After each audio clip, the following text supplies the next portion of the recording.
Né? Vamos. Atenção, boa noite, Celso. Boa noite, Carlos. Está me ouvindo? Estou ouvindo bem aqui. Tá, vamos só acertar aqui. Acertar as redes aí, né? Tem que acertar, porque tem que colocar o Daniel Cara, daqui a pouco ele vai entrar também. Então a gente só está acertando algumas coisas aqui e nós já vamos começar daqui a pouco, né? Só as pessoas que estão acompanhando estão ouvindo o som, o meu, o do vereador Celso. Vamos ver aqui se as pessoas estão vendo. Aqui aparece. Boa noite. Tem tá. A Domênica já entrou. A Eli Souza. A Nani, o César, a Tânia, a Daniela Souza, a Daiane Minhoso. Estou vendo aqui já. Fernanda Fonseca. Valdeci. Denis, o Tiago, a Rose, a Jussara entrando. Nós já vamos começar, pessoal. Tá. A Lucinete Reis, tudo bem, Lucinete? Aí, olha só, a Janete, a Lucimara, a Natália Moreira, tá todo mundo chegando. Olha, a Rosa, a Suzy, o Amadeu, o Sidney chegando, boa noite, todo mundo chegando, nós já vamos começar.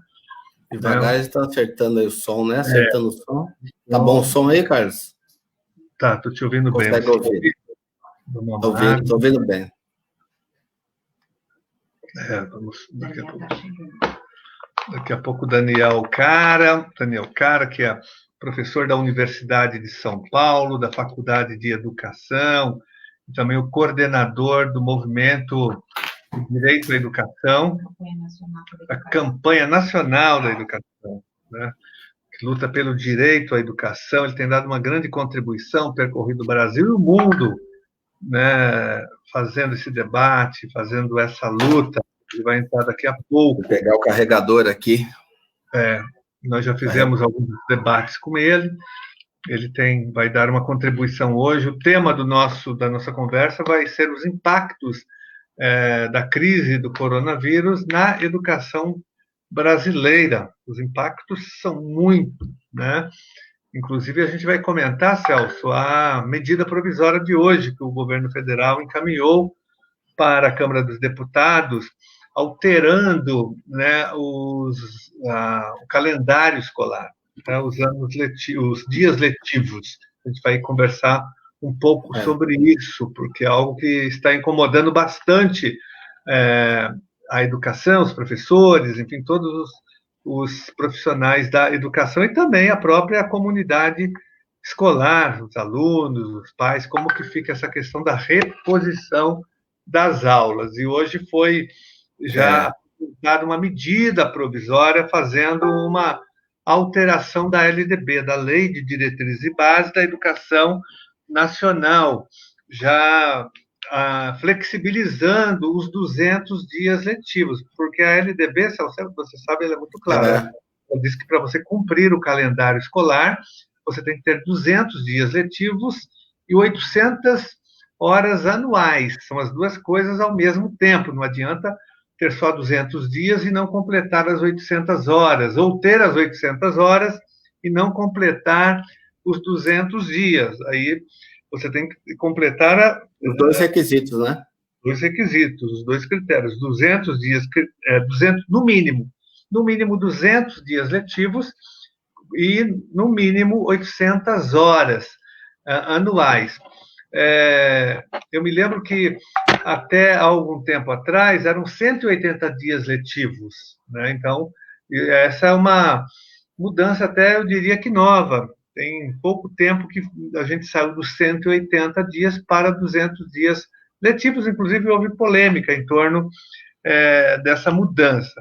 Mas agora a medida provisória altera só os dias letivos. Nós estranhamos que não houve alteração das horas também, das 800 horas, né? Ô, Carlos. Eu até depois a gente vai entrar nesse debate, eu tenho defendido que haja também a redução das 800 horas. que haja uma alteração por conta da excepcionalidade, que não haja a necessidade do cumprimento dos 200 dias letivos e das 800 horas semanais, porque é um ano excepcional, estamos numa guerra, então eu acho que tem que se abrir uma exceção, é uma excepcionalidade, então isso tem que mudar. Mas a gente vai discutir isso com o Daniel Cara. Diga lá, Celso. E me parece que, pelo que você fala aí, que não houve a consulta aí aos educadores, né, para fazer essa medida provisória. Então, sai com esse viés aí, mexe numa ponta que é os dias letivos, né, e não mexe nas horas, não é isso? Exatamente, não houve consulta nenhuma. Esse governo do Bolsonaro é um governo antidemocrático. E pior ainda é o ministro da Educação, então nem se fala, então não tem consulta nenhuma.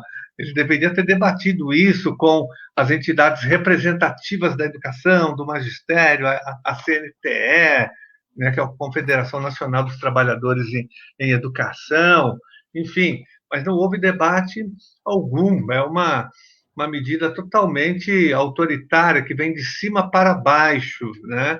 Mas nós podemos alterar a medida provisória, porque ela foi encaminhada ao Congresso Nacional. Deixa eu ver aqui, parece que o nosso... o Daniel chegou, Daniel, cara! Tudo bem? Boa noite, Daniel. Agora sim, agora vai, viu, com o Daniel presente. Tudo bem, Daniel? Tudo bem. Tudo bem, Daniel.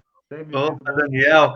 Eu já te apresentei aqui, eu vou apresentar de novo, professor Daniel Cara, professor da Universidade de São Paulo, da Faculdade de Educação, e o coordenador da campanha nacional pelo direito à educação, né? Muito obrigado, Daniel Cara, pela sua presença aqui nas nossas redes sociais, para conversar com os professores, com as pessoas que acompanham a nossa página. O vereador Celso também está aqui, o Celso Cianage. A gente queria conversar com você hoje sobre todos os impactos que estão ocorrendo com essa crise do coronavírus na educação brasileira. E nós tínhamos já adiantado um pouco a conversa sobre essa mudança de hoje, essa medida provisória que altera os dias letivos do calendário escolar, sem alterar as 800 horas, que é muito estranho isso, né? Então, nós queríamos já começar a conversa, você falando como que você está vendo. Eu vi você escreveu um texto muito interessante hoje, eu li o seu texto, mas eu queria que você falasse um pouco sobre essa medida provisória. Não é isso, Celso? Daniel, só completando, prazer enorme estar com você aqui, né? Poder conversar um pouco com você que tem muita experiência nessa área. Imagino que deve estar um burburinho, né, de trabalho a sua vida aí.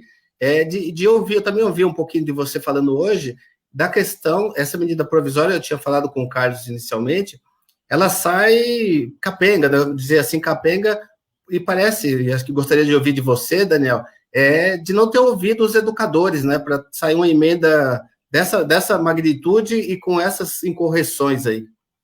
Exato. Eu acho que... Vamos lá, então? Posso? Vamos lá!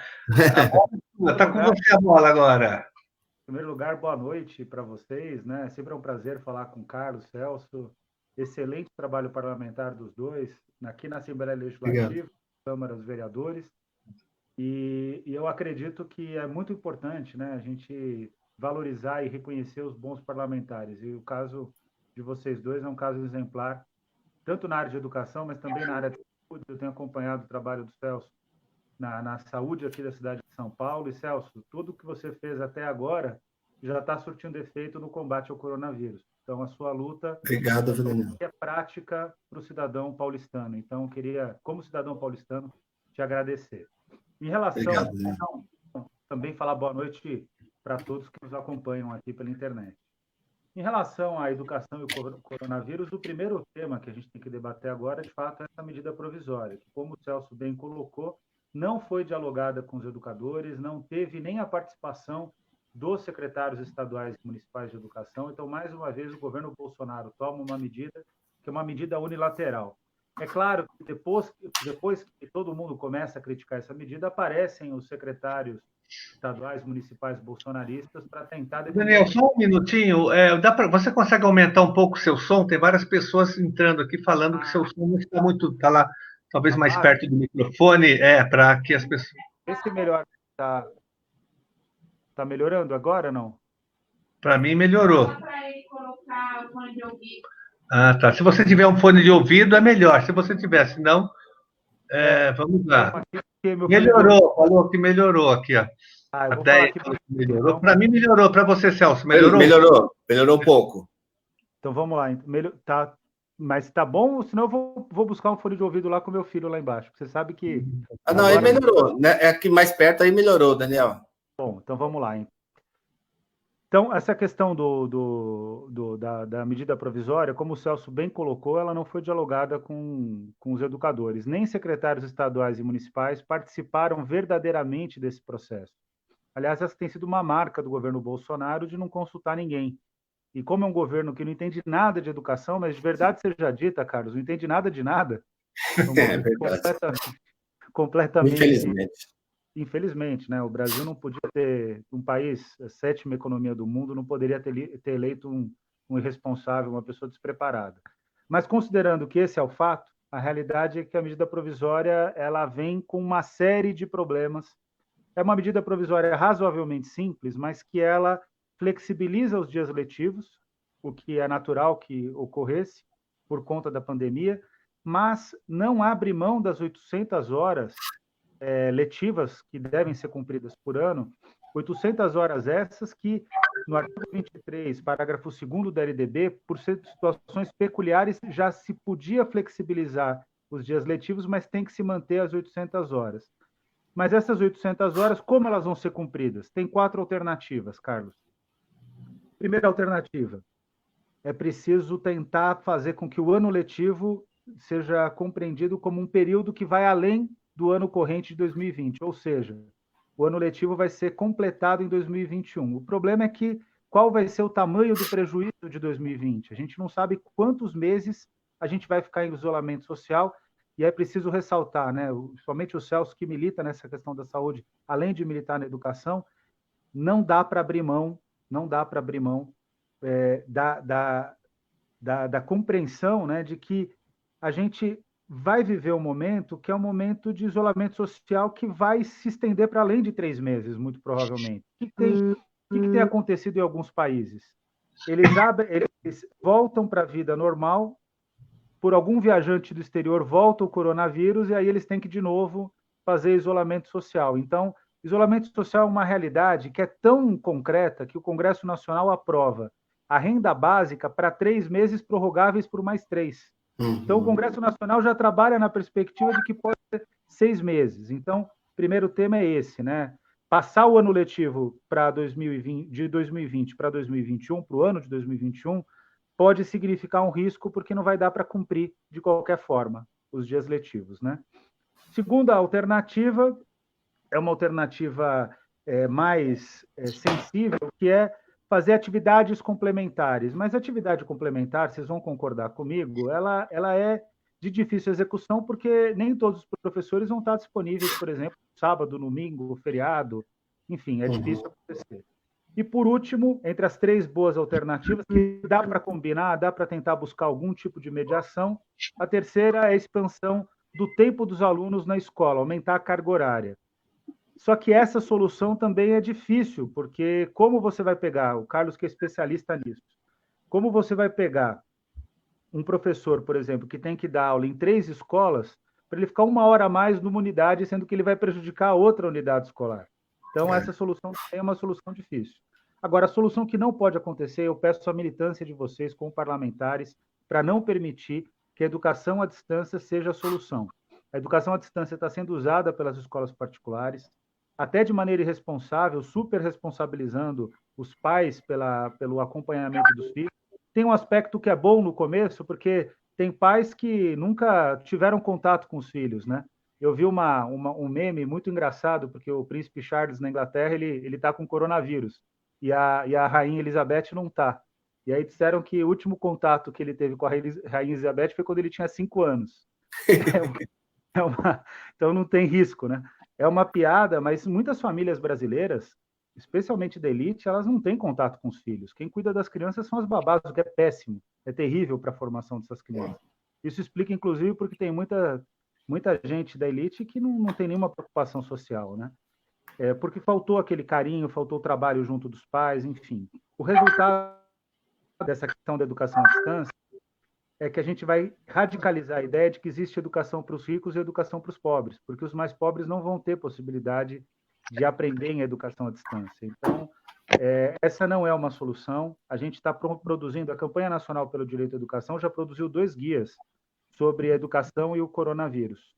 Agora a gente vai produzir um 3º guia simplesmente para confrontar a educação à distância, que infelizmente, pelo apoio mercantilista que existe dos conselheiros do Conselho Nacional de Educação às empresas de educação à distância, o Conselho Nacional de Educação praticamente aprovou essa ideia, e no estado de São Paulo, é importante lembrar, o governo Dória é muito apoiador da ideia da educação integral, é muito comprometido com a educação, aliás, desculpa, educação integral não, com a educação à distância, ele é muito comprometido com a educação à distância. Então, a gente vai precisar fazer esse enfrentamento, vai ser um trabalho que vocês vão tocar.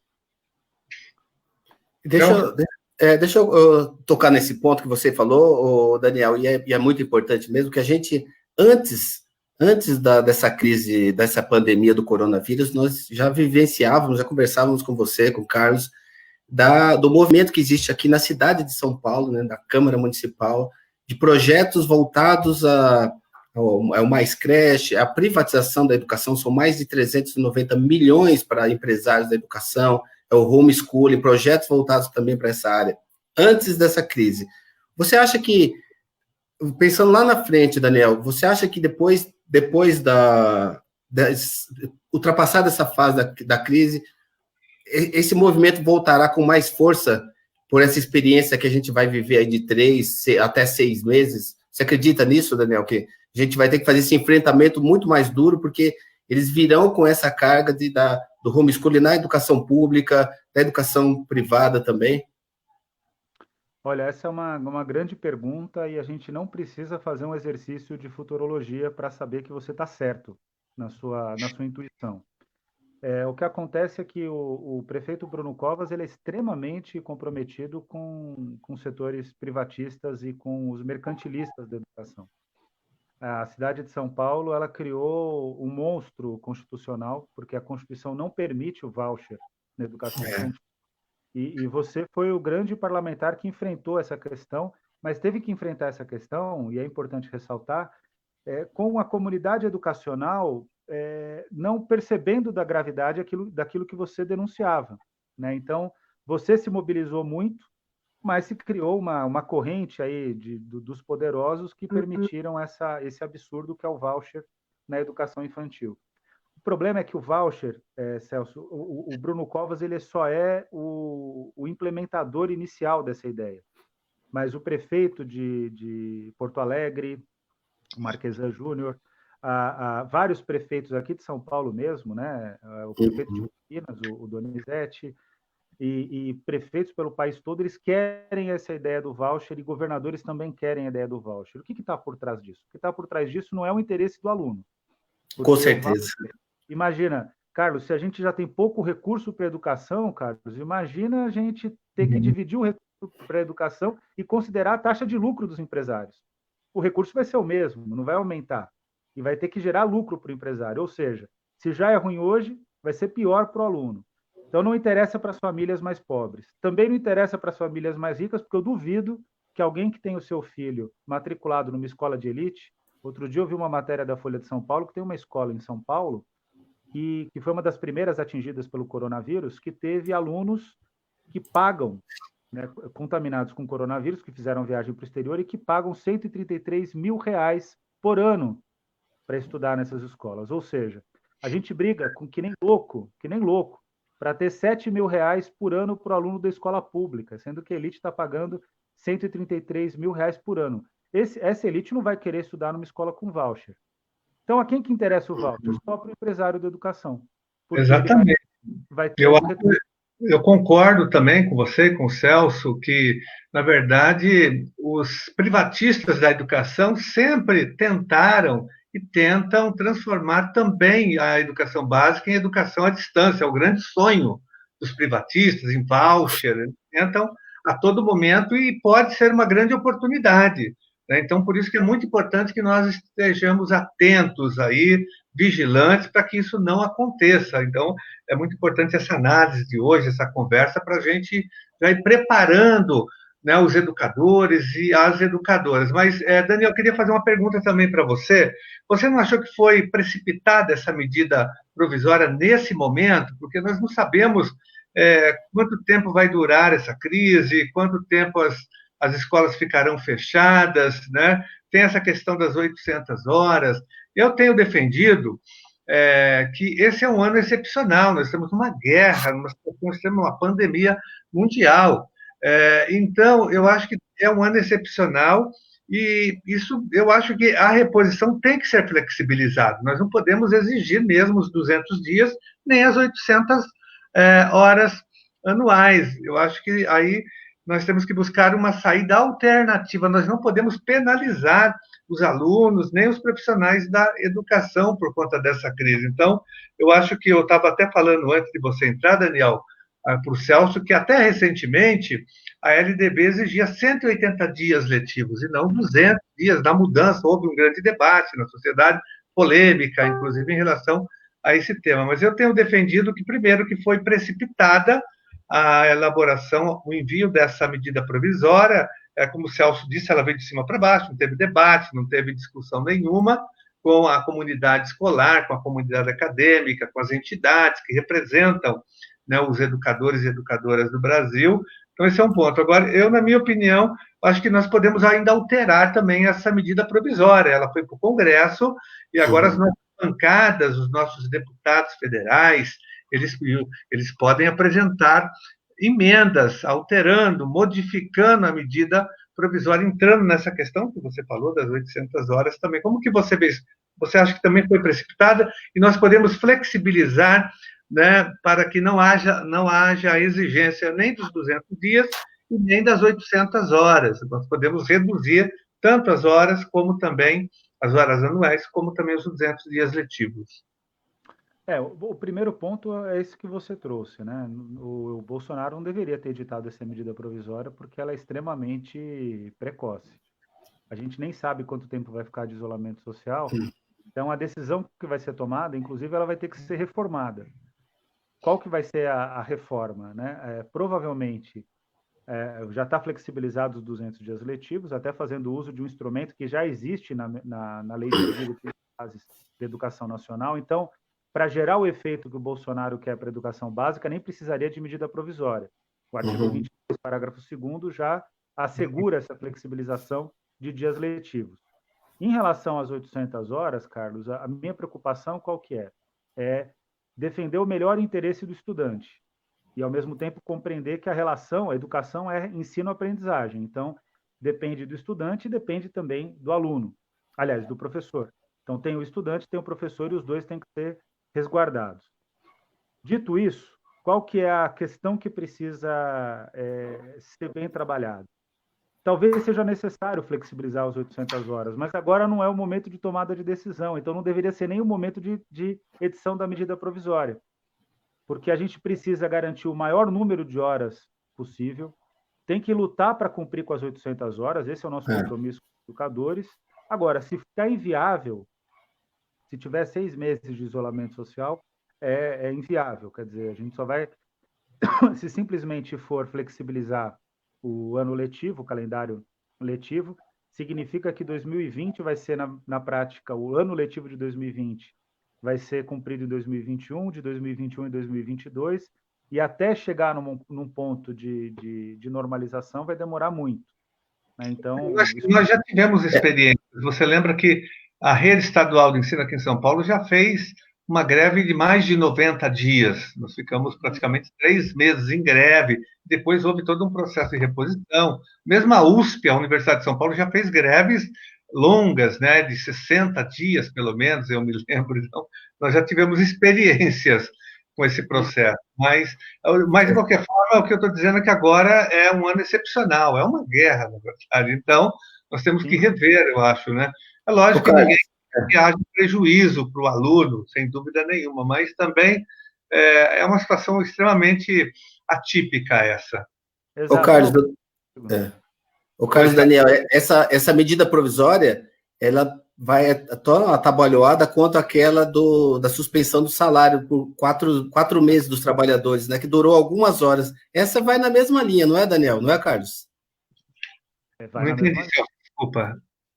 Eu estou falando, falei para o Daniel, estou falando para você, Carlos, que essa medida provisória, atabalhoada do jeito que foi feita, ela parece um pouco com a medida provisória que suspendia o salário dos trabalhadores por até 4 meses.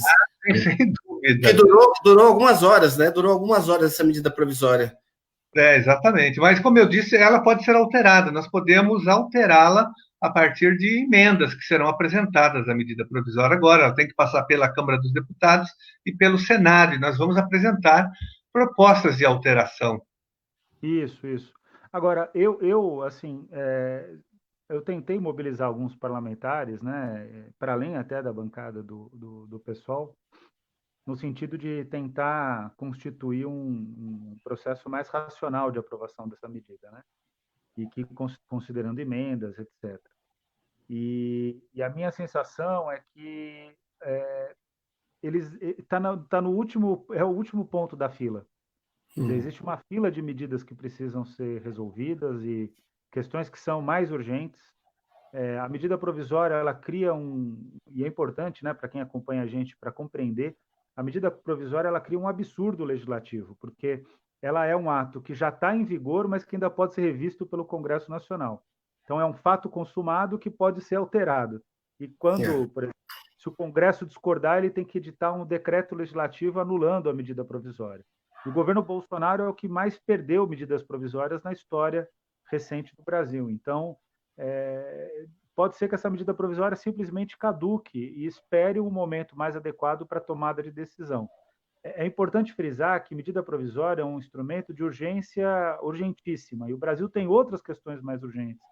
Agora, como, por exemplo, a situação da segurança pública, que começa a ficar tensa, a situação da saúde pública, que é a mais importante de todas nesse momento, e o resguardo aos trabalhadores, né, que não está solucionado ainda, Carlos.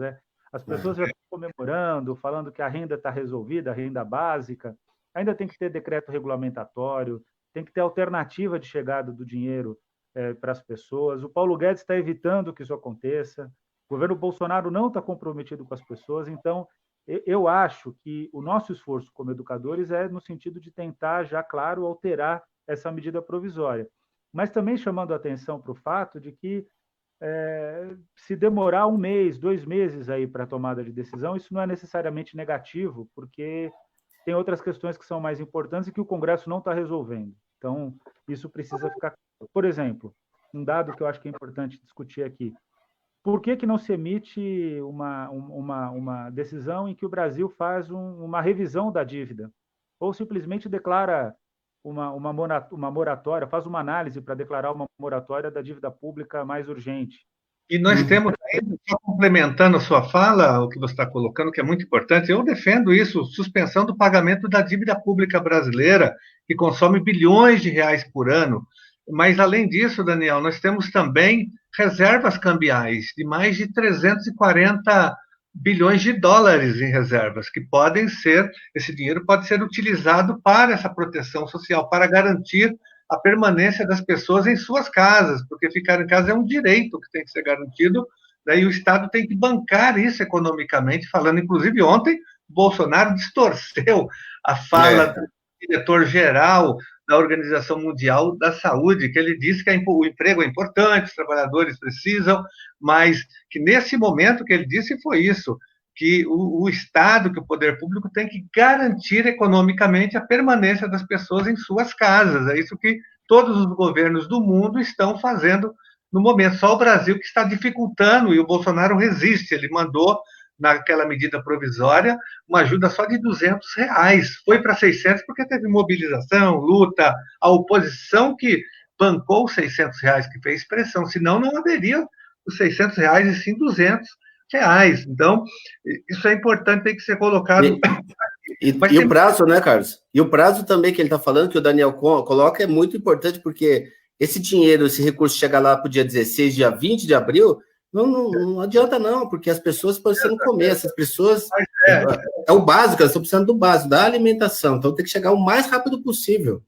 Exatamente, o Daniel foi claro. Na verdade, o Paulo Guedes está dificultando, está falando que existe uma dificuldade técnica, ele vai tentar atrasar o máximo possível, né? Porque o governo não quer a quarentena, o governo quer que o povo volte a trabalhar e morra, né, contaminado. Esse é o desejo do Bolsonaro. Todo o movimento dele vem nesse sentido, inclusive afrontando as orientações do Ministério da Saúde. Mas olha, nós temos muitas perguntas aqui, Daniel.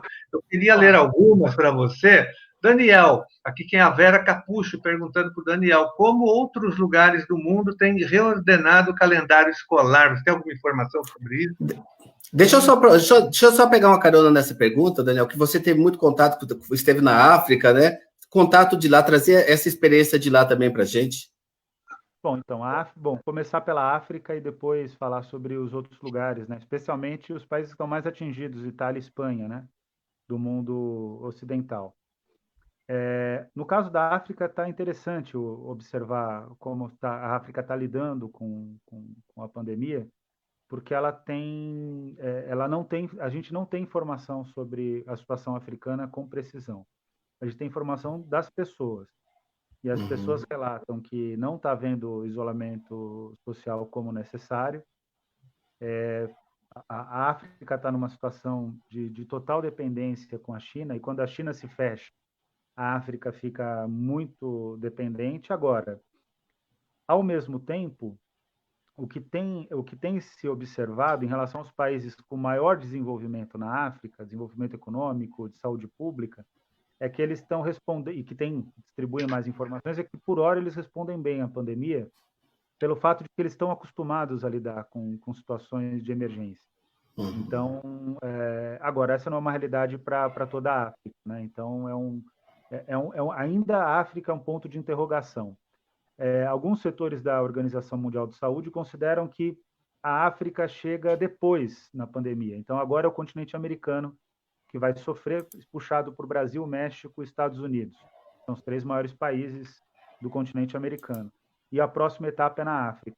O que é interessante observar, Celso, para concluir esse ponto internacional, é que a pandemia está rompendo todas as possibilidades de relação internacional pautada em relações presenciais. Os países, de fato, fecharam as fronteiras, né? Então, a gente está vivendo, no século XXI, no auge da globalização, o momento em que como nunca aconteceu na história da humanidade em termos globais, um momento de fechamento de fronteiras e de redução da comunicação entre países. Numa situação normal, se não fosse uma guerra contra um vírus, isso significaria o desenvolvimento de mercado interno.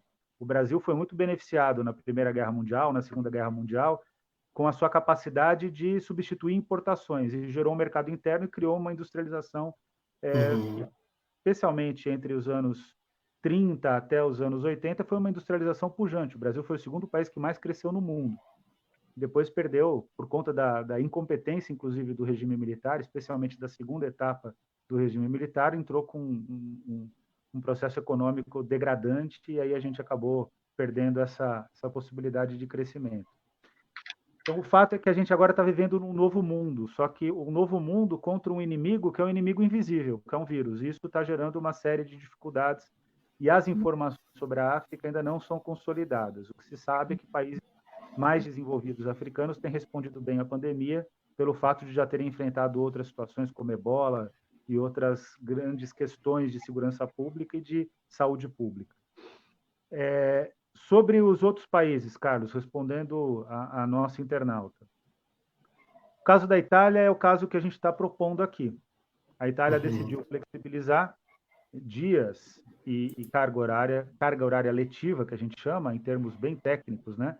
Então, dias letivos e carga horária letiva, então, uma flexibilização plena do calendário escolar, e a decisão vai caber às escolas e às redes públicas italianas. Essa é uma decisão que eu considero sábia. A minha proposta, inclusive, é que se determine regras nacionais acordadas por todos, não pode ser por uma medida provisória do Bolsonaro, nem pode ser por uma decisão do Conselho Nacional de Educação, que, diga-se de passagem, foi composto pelo Michel Temer, então não tem nenhum compromisso com a educação. Tanto é que o Conselho Nacional de Educação apoia a EAD a todo custo. Então, precisa ter uma norma nacional, referências nacionais acordadas da comunidade educacional, descendo para normas estaduais e municipais, e que as escolas têm que ter um grau de autonomia para implementar essas normas que vêm desses dois níveis. Eu acho que essa que tem que ser esse tem que ser o encaminhamento. Na Espanha, então a Itália eu acho que está no bom caminho. A Espanha ainda discute como vai tomar a decisão. A Espanha ela está numa situação curiosa porque ela está se conscientizando essa semana da gravidade da pandemia. Então, essa é a semana crítica para a Espanha. Se o Brasil não estivesse fazendo isolamento social, a próxima semana seria a semana crítica para nós, em que a gente iria ver cadáveres sendo empilhados, e essa possibilidade ainda não está excluída. Tá? É bom que se diga. Carlos, eu que frequento periferia, vim da periferia, sou de Pirituba, a informação que eu tenho é que nas periferias da Zona Sul, Leste, Oeste de São Paulo, Noroeste, as pessoas estão circulando nas ruas, porque não tem proteção social, elas não conseguem ficar em casa. Então, elas estão frequentando o comércio, os jovens estão saindo, não vão para as escolas, mas ficam frequentando a rua, e não tem jovem na periferia que não tenha contato com o idoso. Até porque, muitas vezes, a aposentadoria do avô e da avó é o que sustenta 5, 6, 7, 8, 15 pessoas. Então, a gente está numa situação ainda que não está segura, porque o nosso isolamento ainda não é um isolamento bem realizado. A população tem que ter consciência disso. O ministro Mandetta, que estava indo contra a ciência para não perder o cargo, agora decidiu ir a favor da ciência, percebeu a besteira que estava cometendo. E ele hoje falou na coletiva de imprensa, inclusive, que a população brasileira não está em isolamento e que é perigoso não estar em isolamento. Então, a Espanha ainda não tomou as decisões educacionais sobre os anos letivos e sobre a carga horária, assim como fez a Itália. O que eu imagino que vai acontecer com a gente? Se essa medida provisória não for votada em 3, 4 semanas, quando ela for votada, ela vai sofrer uma grande mudança, provavelmente entrando no tema que o Carlos está trazendo, que é o tema da carga horária. Então, a melhor recomendação que eu daria para os parlamentares é segura para decidir. Medida provisória tem 120 dias para tramitar. Então, segura o máximo possível, dando segurança para os sistemas de ensino e para os educadores, para tomar a melhor decisão. Acho que essa é a recomendação, baseada, inclusive, no que o Carlos colocou para a gente anteriormente. Daniel, tem muitas perguntas aqui relacionadas a duas situações que estão ocorrendo na rede estadual e na rede municipal de São Paulo. O Celso tem acompanhado a rede municipal, eu acompanho a rede estadual. Na Prefeitura de São Paulo, o prefeito Bruno Covas, o Celso pode falar mais sobre isso, está obrigando as diretoras, as coordenadoras pedagógicas, os servidores do quadro de apoio a vigiarem as escolas. Ele transformou os gestores e os servidores do quadro de apoio escolar em seguranças das escolas. Estão tendo que todos os dias trabalhar, expondo essas trabalhadoras e esses trabalhadores ao contágio, logicamente, porque muitos pegam ônibus, metrô para chegar até as suas respectivas escolas. Tem a questão da segurança deles dentro dessas escolas, porque essa é uma função da GCM, da Guarda Civil Metropolitana, tomar conta das escolas, né?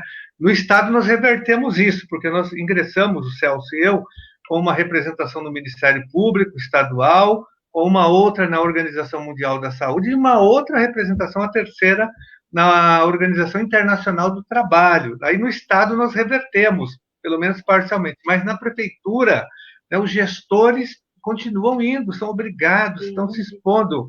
Quase 4 mil, né, Carlos? 4 mil servidores, Daniel, nessa situação aí, entre gestores e o quadro de apoio, né, Carlos? Então, essa é uma situação da rede municipal. Na rede estadual, Daniel, a situação é grave porque a Secretaria da Educação está obrigando os professores a trabalharem já. Eles estão em recesso e em férias. Primeiro, são 15 dias de recesso e depois mais 15 de férias, né? Mas os professores são obrigados a trabalhar em educação à distância, sem equipamento, sem estrutura nenhuma, como você já abordou esse tema. Não há infraestrutura, a rede estadual é sucateada, os nossos alunos não têm computadores, os que têm celulares não têm internet, a situação geral da rede é essa. Você tem algumas exceções, mas, no geral, E muitos professores nem têm computadores em casa, não têm internet, não conseguem pagar porque os salários são baixíssimos, você sabe. Então, não há infraestrutura. Mesmo assim, a Secretaria da Educação está assediando, é assédio moral contra os professores da rede estadual. Nós estamos denunciando isso também, fomos ao Ministério Público contra essa medida. E ontem eu fiz uma live e as professoras me disseram que elas estão sendo obrigadas a fazer a TPC em casa com outros professores, e elas reclamam com razão, mas nós estamos em recesso, né? Nós estamos em férias, como que você tem que trabalhar sem infraestrutura, sem condição nenhuma? Eu queria que você falasse um pouco sobre essas duas situações, a da Prefeitura de São Paulo e da rede estadual de ensino do assédio moral. Bom, primeiro, sobre a Prefeitura de São Paulo, é importante ressaltar a irresponsabilidade do prefeito Bruno Covas, né? Ele tem sido ótimo para fazer coletivas de imprensa junto com o João Dória. Aliás, os dois são especialistas nisso. Se a coletiva de imprensa resolvesse a situação do coronavírus, São Paulo não seria o estado com maior mortalidade. A maior letalidade de coronavírus é no estado de São Paulo, e o governador João Dória é completamente alheio a essa situação. Aliás, não tem uma coletiva de imprensa que os repórteres perguntam para ele se ele não tem alguma medida para evitar tanta letalidade. Então, a imprensa tem sido muito solícita, né, com o João Dória, e fazendo o trabalho correto com o Bolsonaro, mas sendo muito omissa em relação ao João Dória. Aliás, Carlos, só fazendo um preâmbulo aqui sobre a situação do João Dória, o João Dória hoje tem sido tratado como o principal inimigo dos caminhoneiros, não porque os caminhoneiros são bolsonaristas, porque eu conheço vários caminhoneiros que não são bolsonaristas, e que muitos, inclusive, que deixaram de ser bolsonaristas por conta das loucuras do Bolsonaro, e que tem dito que o João Dória não tem dado a mínima assistência em termos de logística. O problema é que só um estado para o país, é o estado de São Paulo. Praticamente todas as mercadorias do Brasil passam pelo estado de São Paulo. Aqui é o ponto de logística do país. Nem deveria ser, porque não é bem localizado, mas acaba sendo pela qualidade das estradas. Eu apresentei um projeto de lei lá na Assembleia Legislativa, agora recentemente, para liberar a cobrança dos pedágios no estado de São Paulo, que é um absurdo que os pedágios estão sendo cobrados e há muito contágio, né?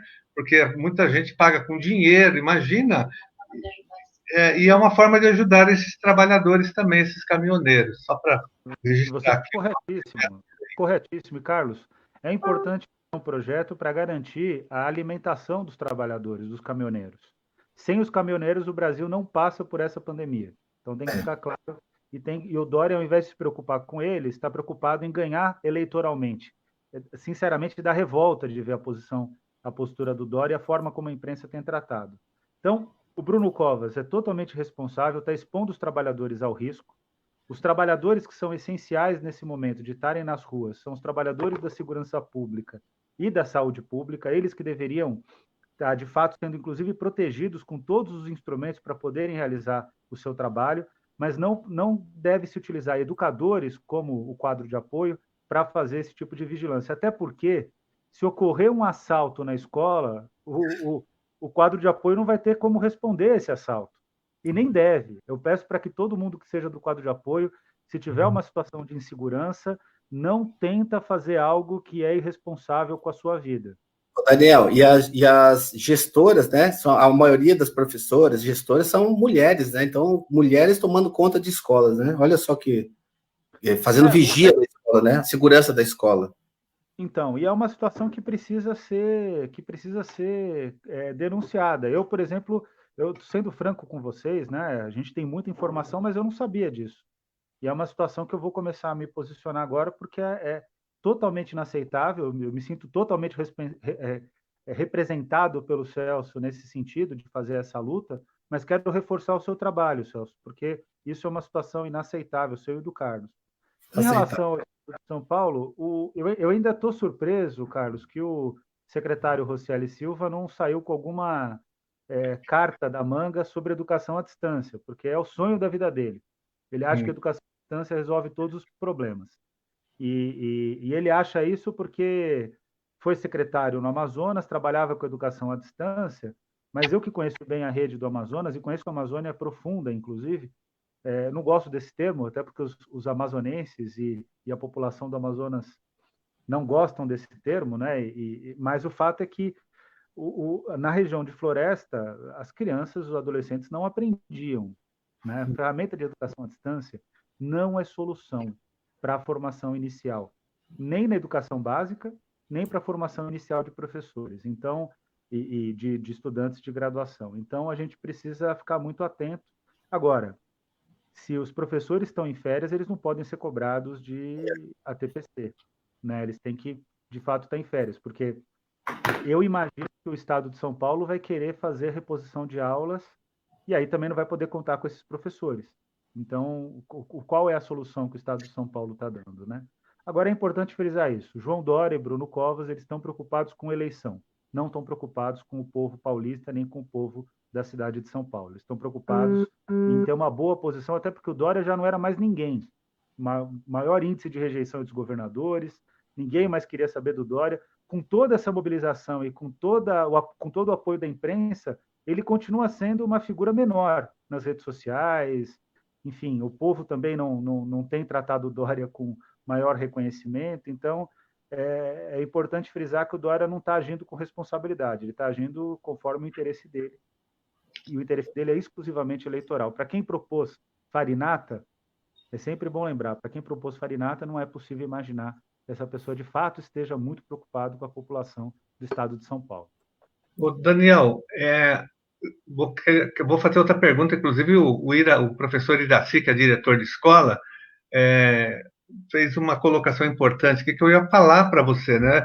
Que a rede municipal de ensino está muito preocupada com as nomeações que foram feitas agora no Conselho Municipal de Educação. O Bruno Covas nomeou agora no dia 30, saiu a publicação do Diário Oficial, da Rose Neubauer no Conselho Municipal de Educação, e o Fernando Pádula, aquele que era o chefe de gabinete da Secretaria da Educação, o nome dele estava envolvido na máfia da merenda escolar de 2016. Inclusive, ele foi afastado, foi exonerado desse cargo por conta disso. E ambos nomeados agora conselheiros do Conselho Municipal de Educação. Lembrando que a Rose Neubauer destruiu a carreira do magistério estadual, no momento em que ela foi secretária da Educação na gestão Covas e numa parte da gestão Alckmin. Ela destruiu. Ela é uma pessoa muito odiada e criticada pela rede estadual. Ela mexeu na carreira do magistério e por isso que a carreira hoje está numa situação extremamente difícil do ponto de vista da progressão, da evolução funcional, né? E ela acumula cargo. Ela tem um cargo na Comissão Estadual de Educação e agora foi nomeada. Quer dizer, esse pessoal está voltando de novo, né? O que você falou são os tucanos na educação. Rose Neubauer e Fernando Pádula, que estava envolvido na máfia da merenda escolar. O Bruno Covas nomeou os dois no Conselho Municipal de Educação para formularem políticas educacionais para a rede municipal. Estamos preocupadíssimos com essas duas nomeações. E tem que estar mesmo, né? Porque é bem o espírito do pior PSDB, né? O PSDB inteiro é ruim, mas essas são figuras que conseguem ficar no pior lado do PSDB, né? E a Rose, Guiomar, Maria Helena, é impressionante como elas precisam sobreviver em um conselho. Parece que elas não têm vida além de ficar, né, ocupando esses espaços e concretamente atrapalhando a educação brasileira, né? O Carlos ou o Daniel, tem uma pergunta que chegou aqui da Vânia, e ela pergunta aqui, por que as aulas online ou à distância não serão computadas como dia letivo, já que nas escolas do Estado, os professores estão enviando lições e estão em contato com os alunos? É um pouco do que vocês falaram já aí, né? Elas, muito provavelmente, as escolas, os professores que estão trabalhando nessa perspectiva, os gestores estaduais e municipais vão pedir para que se compute. A minha pergunta é bem simples: em que medida que os alunos aprendem e qual é a possibilidade de garantir igualdade para que todos os alunos aprendam? um educador ele tem que ter o compromisso de não deixar nenhum aluno para trás. A gente sabe, como professores, que isso é dificílimo. É o maior desafio dos educadores é garantir que todos aprendam, né? E esse tem que ser um esforço contínuo. Esse é um esforço que é possível quando você tem uma turma de 15, 20 alunos. É quase impossível quando você tem uma turma de 50 alunos, né? Ô, Então, Daniel, você fala. falou um pouco, você falou que você conhece bem a periferia.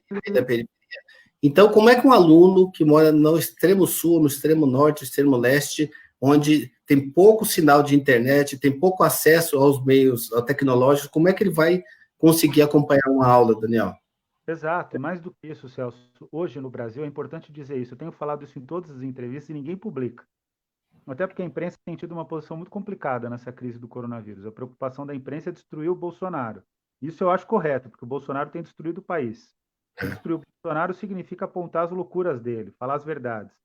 O problema é que ela não tem falado a verdade inteira, né? Ou seja, ela está obscurecendo as figuras de oposição que são essenciais nesse momento. O que eu tenho falado em toda entrevista que eu dou sobre a situação da educação? Até a lição de casa no Brasil, ela determina a desigualdade. E para não dizer que é um problema brasileiro, eu vou falar do caso da França. Na França tem várias pesquisas, que a gente chama de pesquisa longitudinal, que acompanha durante toda a vida escolar o aluno, desde a educação infantil até o que a gente chama aqui no Brasil de ensino médio. Essa pesquisa vai acompanhando toda a trajetória educacional e vai percebendo que a lição de casa, todas as pesquisas concluem isso, que a lição de casa ela diferencia o aluno, por exemplo, imigrante do não imigrante.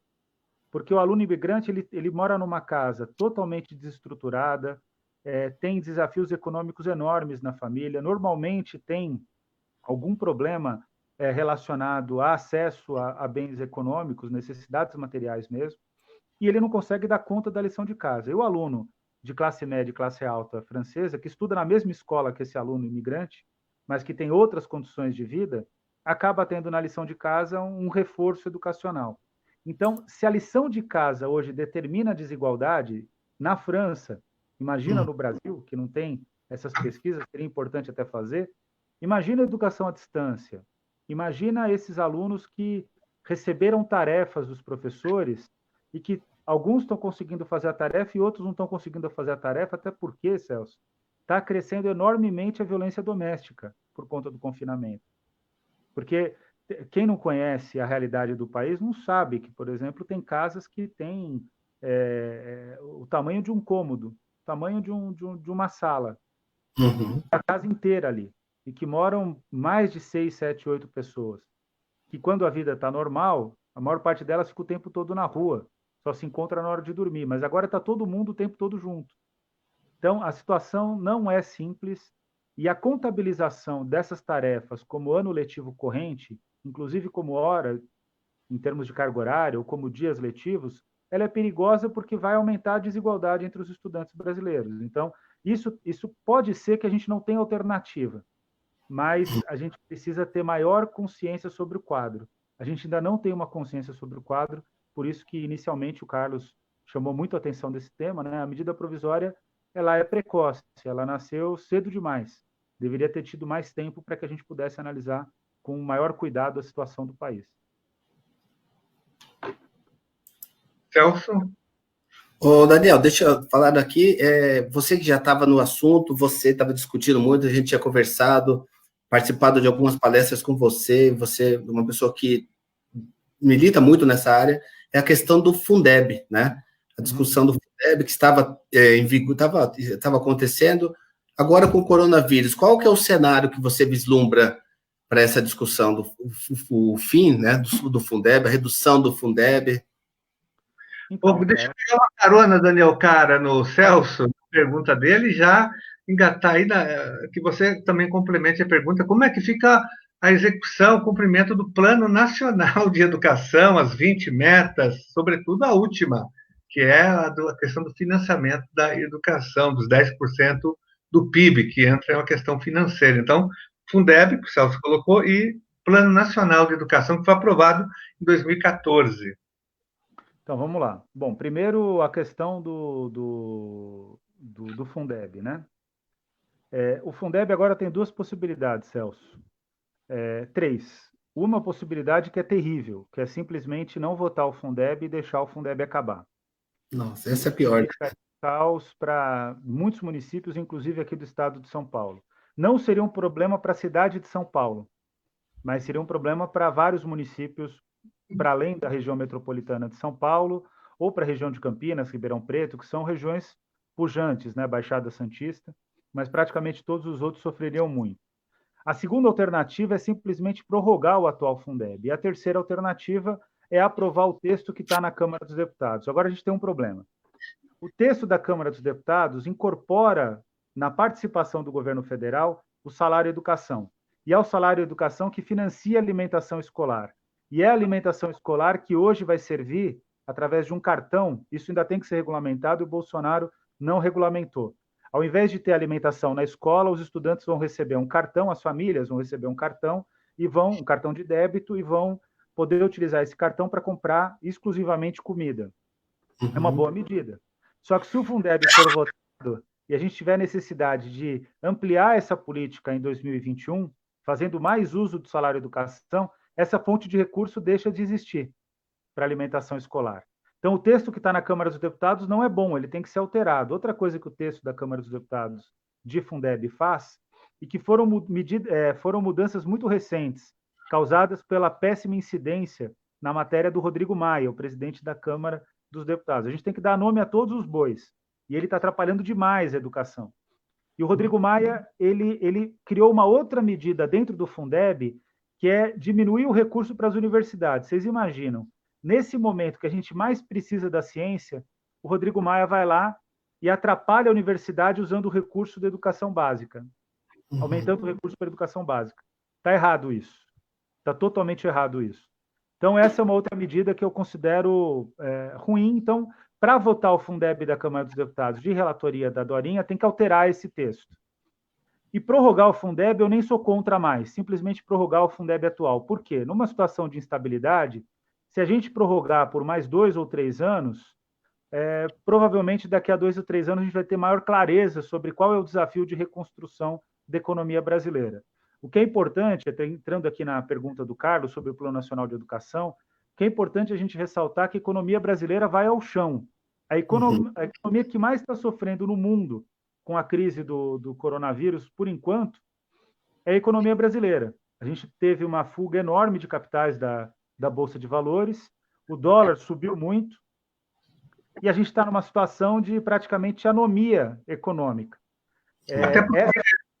Daniel, até porque já havia uma crise econômica antes do coronavírus, né? Houve um fracasso da política do Paulo Guedes, não houve recuperação, nós estávamos com um pibinho já em uma verdadeira crise. Agora, então, nem se fala, vai ser um caos econômico. A crise econômica brasileira começa em 2015 com o Joaquim Levy, ministro da Fazenda da Dilma. Se agrava radicalmente com o Henrique Meirelles, que hoje é secretário aqui em São Paulo de Fazenda, mas era ministro do Temer. E ela agora se tornou muito mais grave com o Paulo Guedes. O mundo inteiro vivia uma situação econômica preocupante. Só que o problema é que a crise econômica brasileira era obra dos péssimos gestores do país, na área econômica, né? Do Joaquim Levy até o Paulo Guedes. Então, o resultado é que a gente está numa crise econômica gravíssima e que se agravou agora com o coronavírus. Então, a gente está numa situação bastante delicada, e essa situação delicada ela vai gerar uma necessidade de reconstrução. O Plano Nacional de Educação ele está praticamente inviabilizado, Carlos. Ele já estava antes com a Emenda Constitucional 95, que é o teto dos gastos públicos. A gente fica militando no Supremo Tribunal Federal para acabar com a Emenda Constitucional 95, mas nem essa crise tem sensibilizado os ministros. Os ministros são muito mais dedicados às questões econômicas do que às questões da cidadania brasileira. Isso também tem que mudar, a gente tem que fazer crítica ao Supremo Tribunal Federal, que parece que eles são superiores a qualquer crítica. E não é assim, eles são tomadores de decisão e têm tomado decisões ruins. Agora, desde o teto dos gastos públicos federais, que nenhum centavo novo ia ser investido em educação, a gente já tinha o plano em risco. Agora, com essa crise, ele está praticamente inviável. O que a gente tem que fazer? A gente tem que começar a construir agora um pacto nacional pelo direito à educação que considere o Plano Nacional de Educação e que mobilize recursos para a gente recuperar um pouco do que vai perder diante dessa crise, pelo fato de que a economia está completamente imprevisível. Ela está no chão e eu acho que o fundo do poço ainda não chegou. Por isso, Carlos, que é fundamental que o governo federal seja responsável e libere e injete recurso na economia. Como ele faz isso? Declarando moratória, mesmo que temporária, da dívida pública brasileira, perdoando a dívida pública de estados e municípios e emitindo moeda para dar dinheiro na mão das pessoas para elas comprarem e sobreviverem. Passado essa crise toda, aí a gente vai para um processo de reconstrução nacional. Vai ter sacrifício, mas o sacrifício pode ser em nome e não pode ser contra a vida das pessoas, como tem feito o Bolsonaro e o Paulo Guedes. Exatamente. Tem uma outra questão também que eu queria que você falasse, você está acompanhando essa foi uma portaria do MEC, a portaria 34, que cancelou as bolsas da CAPES, né, de pesquisas, e prejudicando vários mestrandos, doutorandos, pesquisadores foram prejudicados em todo o Brasil. No momento em que nós tanto precisamos de pesquisa, sobretudo na área da saúde, o antiministro da Educação, o que a gente chama de sinistro da Educação, cancela as bolsas para pesquisa de mestrado e doutorado da CAPES. Então, essa decisão é o espírito do governo Bolsonaro. O governo Bolsonaro é contra a ciência. Ele odeia a ciência, porque a ciência gera racionalidade. E o governo Bolsonaro, ele quer o caos. Ele quer que as pessoas, de fato, se odeiem, que as pessoas ajam de forma completamente irracível e que as pessoas sejam descontroladas, elas obedeçam ao comando do Bolsonaro. Esse corte de recursos nas bolsas vem de uma perseguição, especialmente à área de ciências humanas. A área de ciências humanas que é fundamental para o pensamento crítico e para o enfrentamento, inclusive, dessa pandemia. Quem produz dado de qualidade, quem sabe da realidade da população brasileira é as ciências humanas. Não é a saúde, não é a economia. Aliás, a economia no Brasil está longe da população há muitos anos. Eu costumo dizer que, quando as pessoas perguntam o que eu acredito em termos econômicos, eu acredito que a economia tem que estar a serviço das pessoas, e hoje são as pessoas que estão a serviço da economia.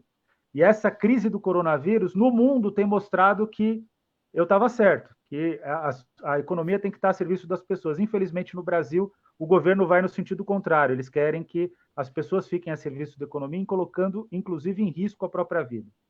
Então, esse corte nas bolsas, ele pode ser revertido para uma medida do Congresso Nacional. Entra naquele conjunto de medidas que eu digo sempre que são mais prioritárias do que a medida provisória 934 ditada hoje, sobre os dias letivos. A questão das bolsas ela é fundamental, Carlos, não só no incentivo à pesquisa, que é fundamental nesse momento, para a gente poder criar soluções para o enfrentamento da crise, mas a questão das bolsas é fundamental porque tem muito estudante, a bolsa é irrisória, mas tem muito estudante no Brasil que sobrevive com essa bolsa. E sobrevive com essa bolsa porque tem paixão por fazer ciência. A minha impressão sempre, no caso brasileiro, é que se a gente fosse como Câmara Cascudo, que diz que o melhor do Brasil é o brasileiro, a gente já estaria enfrentando melhor essa crise. O problema é que a gente tem um governo que vai contra o brasileiro, vai contra a brasileira, vai contra o povo desse país. Então, é isso que a gente tem que reverter, e essa questão dos cortes das bolsas, eu tenho mobilizado a bancada do PSOL, a bancada do Partido dos Trabalhadores, a bancada do PCdoB, a bancada do PSD, do PSB, a bancada do PDT, para que haja contra essa medida do Bolsonaro. Agora, os parlamentares também, eu vou dizer uma coisa, viu, Carlos? Está precisando de mais gente como você e o Celso lá em Brasília, porque eles estão extremamente tímidos. Parece que passou um rolo compressor e eles não estão sabendo o que fazer. Aí não dá, né? O parlamentar ele tem que, nesse momento, demonstrar a representatividade do voto que ele recebeu e ser coerente com esse voto, ter coragem. Tem que ter coragem nesse momento. Nesse momento de crise, né, Daniel, principalmente, né, de crise, e nós, só complementando, nós tivemos a notícia hoje da Universidade de São Paulo, da Unicamp, dos alunos produzindo o teste, né, por Covid-19, apesar de todos os cortes, né, Daniel, apesar da falta de investimento em pesquisa, das bolsas, todas, a gente ainda tem, a balbúrdia, né, a balbúrdia ainda dando conta de fazer uma pesquisa e produzir instrumentos para que a gente consiga atuar na área da saúde aí, né? Então, se tivéssemos um governo sério aplicando em educação, em pesquisa, nós estaríamos, com certeza, como você falou, né, Daniel? Estaríamos num momento diferente. Muito melhor, muito melhor. Olha, a gente vai já partir para o encerramento. Tem muitas perguntas, pessoas que entraram agora, Daniel Cara e Celso Janazzi, que estão perguntando, voltando na medida provisória, mas nós já falamos, nós vamos publicar essa live nos nossos faces, no Celso e no meu, então as pessoas podem depois rever a discussão que nós fizemos intensamente e com profundidade da medida provisória. Então, tem várias colocações. Só queria aqui fazer alguns esclarecimentos rapidamente, antes do encerramento, né? Na live de ontem, algumas pessoas me perguntaram sobre o pagamento do bônus da rede estadual, porque houve uma notícia, uma informação que foi passado pelo WhatsApp, da UDEMO, de que não seria pago bônus, mas haveria um reajuste de 2%, mas eu falei hoje com o Chico Poli, que é o presidente da UDEMO, ele disse que isso é uma notícia de 2016 que foi repassada agora, fora do contexto. Então, o bônus será pago. Aquele informativo de ontem, ele é de 2016. Não sei se alguém usou por engano ou por maldade. Então, o bônus será pago. Olha, o pessoal do quadro de apoio escolar da rede estadual está reclamando muito sobre a questão do Vale Alimentação, né, que me parece que vai ter corte. Nós apresentamos, o Celso apresentou e eu também, projetos agora, nós apresentamos muitos projetos, viu, Daniel Cara, em relação ao coronavírus. Primeiro, para proteger os servidores públicos, porque você está acompanhando, Celso também, que existe um ataque agora aos servidores. Várias propostas na Assembleia Legislativa, um deputado estadual do MBL apresentou uma indicação pedindo corte de 50% dos salários dos servidores, na Câmara Municipal também. Um outro representante do MBL apresentou um projeto que foi derrotado lá, o Celso ajudou nesse processo.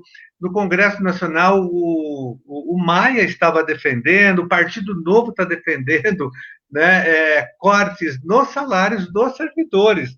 Em geral, os nossos servidores são professores, o pessoal da educação, o pessoal da saúde, o pessoal da segurança pública, né, que tem salários baixíssimos, e eles querem atacar justamente os servidores que vão salvar o Brasil da crise. São servidores da saúde que estão lá na linha de frente do SUS, do Sistema Único de Saúde, da segurança pública, os bombeiros, e depois nós, os professores, nós, os educadores. Assim que terminar a crise, nós vamos ter um trabalho importante, né, de reconstrução da sociedade brasileira, enfim, e eles querem nos atacar. Então, nós apresentamos projetos impedindo cortes de salários e de benefícios. Nós não queremos que se corte auxílio alimentação, vale-refeição, auxílio transporte nesse momento, até porque esses auxílios, esses benefícios, eles complementam os baixíssimos e arrochados salários dos servidores. Então, nós estamos fazendo aí um cerco em relação a isso na Assembleia Legislativa e na Câmara Municipal também. Tem a questão dos professores eventuais que ficaram abandonados pelo governo. Nós apresentamos um projeto de lei também para que eles tenham um salário base para aguentarem, para passarem, atravessarem a crise, e estamos pressionando o governo também. O projeto já deu visibilidade para eles agora, e nós estamos pressionando o governo para que o governo apresente uma saída para proteger os professores eventuais, né? Oi. Só complementando, falando de projeto, o Daniel tinha falado na Câmara Federal do bilhete alimentação. Aqui um dos argumentos, Daniel, para colocar os gestores e o quadro de apoio dentro das escolas é porque a alimentação seria dada aí para os alunos que necessitam dessa alimentação. Mas nós nos antecipamos e apresentamos um projeto de lei criando um bilhete alimentação municipal que seria dado para os pais ou responsável para garantir a alimentação dessas crianças, para que elas não precisassem vir até a escola e esses profissionais não precisassem estar lá na escola submetidos a esse risco também. Na Assembleia Legislativa nós também apresentamos um, e o Dória agora incorporou a nossa ideia, só que ele está pagando um bilhete de alimentação de apenas R$ 55 por mês para o aluno se alimentar. R$ 55, Daniel. um absurdo. Está parecendo o Bolsonaro com aqueles R$ 200. Ele publicou um decreto, nem foi projeto de lei, mas nós estamos reivindicando que haja o aumento desse valor, porque esse valor está muito aquém de sustentar, do ponto de vista alimentar, um aluno da rede pública de ensino. Então, olha, são muitas perguntas aqui, muitas delas foram contempladas, Daniel e Celso. Nós vamos ter que encerrar a nossa live de hoje, ele já falou da questão da desigualdade, né? Da educação à distância, que é uma pergunta que apareceu muito, mas eu não sei se você já falou sobre isso, porque eu estava lendo aqui. Eu não sei se você pode fazer uma síntese só dessa questão de como essa educação à distância ela potencializa a desigualdade da educação e afronta o direito à educação no Brasil. Daí a gente encerra. Então vamos lá, é bem rápido. São cinco aspectos que são mais evidentes. Primeiro, nem todos os alunos têm acesso a computador, tablet e celular. Acesso a esses equipamentos. Além disso, nem todo aluno, segundo ponto, nem todo aluno tem acesso à internet. E como vocês bem sabem, precisa ser internet banda larga.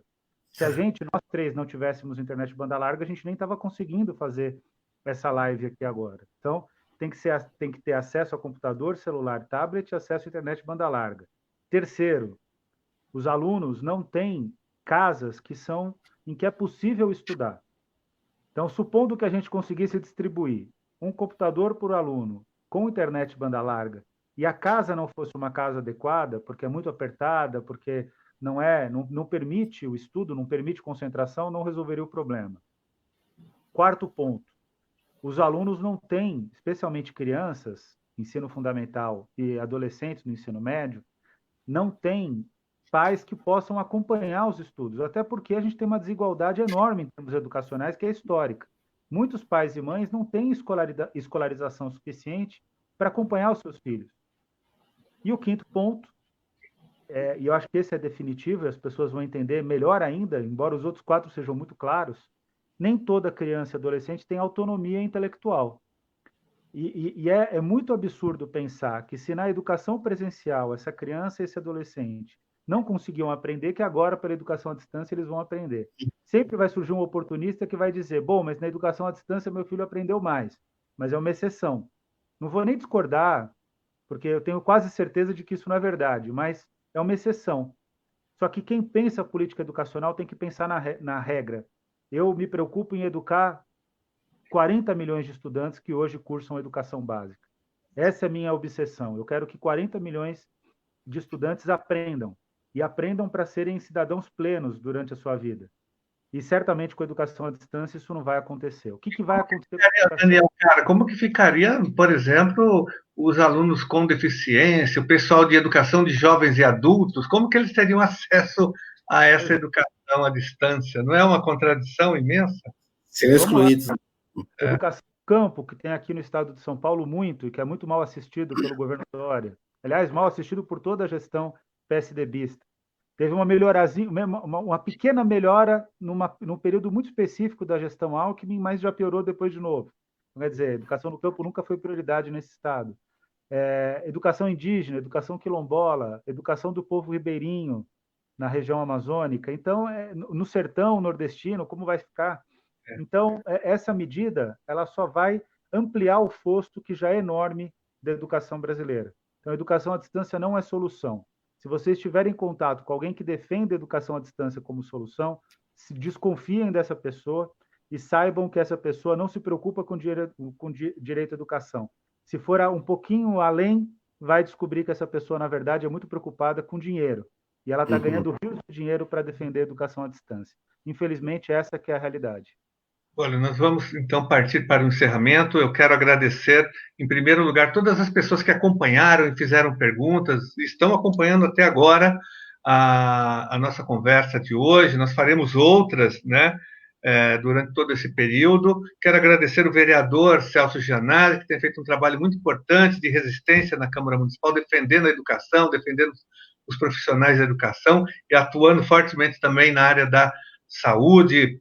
Parabéns, Celso, pelo seu trabalho, pela sua participação aqui na nossa página, e agradecer o Daniel Cara, educador, professor, doutor em educação e professor da Faculdade de Educação da Universidade de São Paulo e um grande militante em defesa de uma educação pública gratuita, laica e de qualidade social para todos e para todas. Parabéns pelo seu trabalho, Daniel, que você, além de ser um teórico, você também é um militante em defesa da educação. Você consegue unir as duas coisas, né? E consegue colocar esse seu trabalho a serviço da sociedade, a serviço da transformação da sociedade brasileira, trazendo elementos para que nós possamos fazer reflexões críticas sobre a política educacional brasileira. Muito obrigado, Celso, muito obrigado, Daniel, Carlos. Agradeço também.